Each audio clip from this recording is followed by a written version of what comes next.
All right, well, with all these moves being made, we needed to dive into how this deeply affects all parties involved, especially the Hornets. And we do welcome in former director of pro scouting for Atlanta. This is Stephen Giles, and we have a lot to talk about. But first of all, thank you for joining us tonight. And second of all, this made sense for the Hornets to do.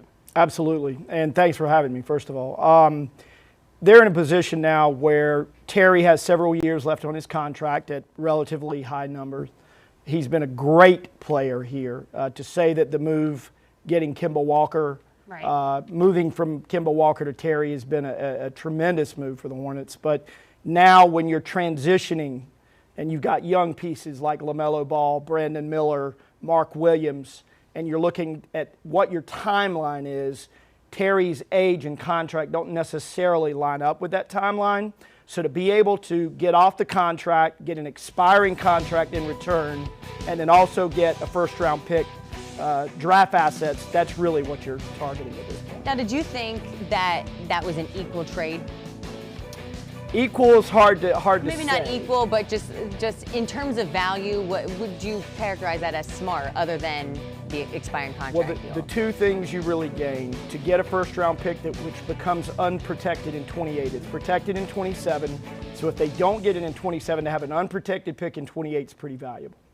Getting off the 20 plus million the next 2 years gives you a lot of flexibility. You could take players into that room and get more assets. You could make trades into that room, or you could potentially use that room to sign a free agent. So all in all, I think the Hornets have to be happy with where they are tonight. And Mitch Kupchak said tonight that he wouldn't categorize this as a rebuild. He said that they already have, some foundational pieces there, but you do have to expect that more moves are eventually going to be made. We don't know if it's going to be before the trade deadline or not, but what would you do? Would you like to see more moves made before then? That's a scary statement in Charlotte, well, that we're not in a rebuild.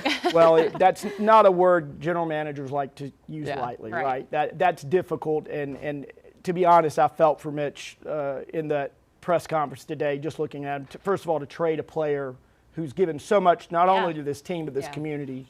But rebuild is tough to talk about, and especially when you're in the general manager position. The other thing, though, you have another expiring contract in Gordon Hayward, $30 million, that a team might decide to incentivize you to take a longer contract. In other words, the opposite of what they just did. Right. So you might be able to get a player back for Gordon who could potentially help a contender in a lesser role, maybe less minutes, where he can play, maybe not be as injury prone, and then get maybe a draft asset attached to that. So more draft assets, and that's where that salary cap flexibility is helpful as well. So the thing that struck me with this Lowry trade, because I was like, okay, I get it, with what you just went through, but also if they could use him as another piece. And so my mind was thinking, okay, well, what if they, if Gordon himself wasn't enticing enough, my mind was going, okay, well, what if they package a Lowry and a Gordon to a team, say, like the Sixers? What do you make of maybe some possible moves there in a package deal? The problem with both of them is Gordon makes $30 million and Kyle makes just under 30. He makes 29 and change. That's a lot. Yeah. That's $60 million going out. That would be really hard to match coming back. So to pair them is probably not likely.